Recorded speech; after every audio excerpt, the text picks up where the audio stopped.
Welcome back to this week's BD Outdoors Sportboat Roundup. This past week, bigger model bluefin moved into the full day range, and the full day fleet was producing bluefin from 130 to 180 pounds. The Liberty said it best: offshore fishing is high risk, high reward, but sometimes that reward can be a fish of a lifetime. Bluefin bite has been really difficult. The water temperature is about 62, 63, and we've been seeing bluefin that are big, they're mean, they're angry once you get hooked up.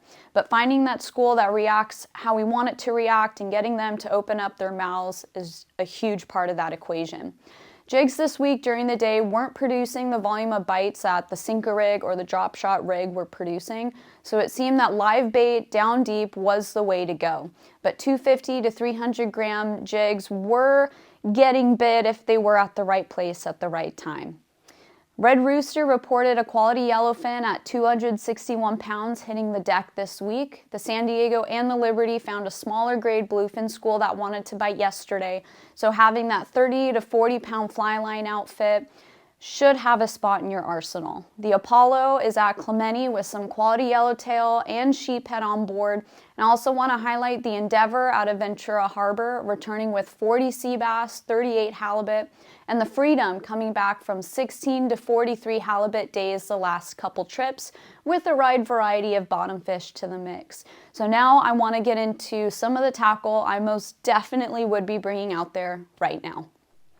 Some of the gear that I'm definitely bringing on the trip with me if I'm going out: 30 pound fly line. This is really good setup for yellowtail, kelp patty. We're seeing some yellowtail out there that want to bite, so having that setup handy, definitely a setup I would recommend.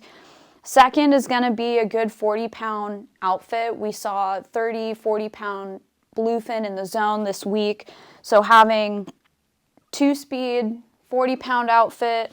I have 65 braid put on there. I use Seagar Blue Label 40 pound. I'm going to have a few arm lengths of fluoro to attach onto there. Is going to be my second go-to. For these bigger models, okay, I have two big setups that I'm going to use. So the first is going to be my CalStar 770. I have a Fathom 60 on it.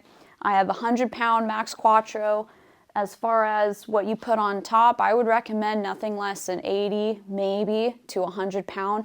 That 100 pound setup is going to be that really good buffer. Like I said, these are bigger models. They're big. You want to have something that's going to tolerate their teeth and tolerate the strength that you're going to need when you tighten that drag to bring that fish into the boat. So I have either a sinker rig, I'll use it for a sinker rig, or I'll use it as that drop shot setup.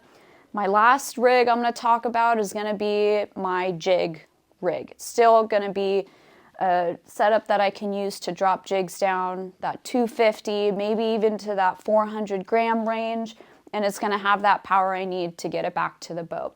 So I hope you guys enjoyed this week's video. These are the setups I would bring. Thanks for watching, and I'll see you guys next week.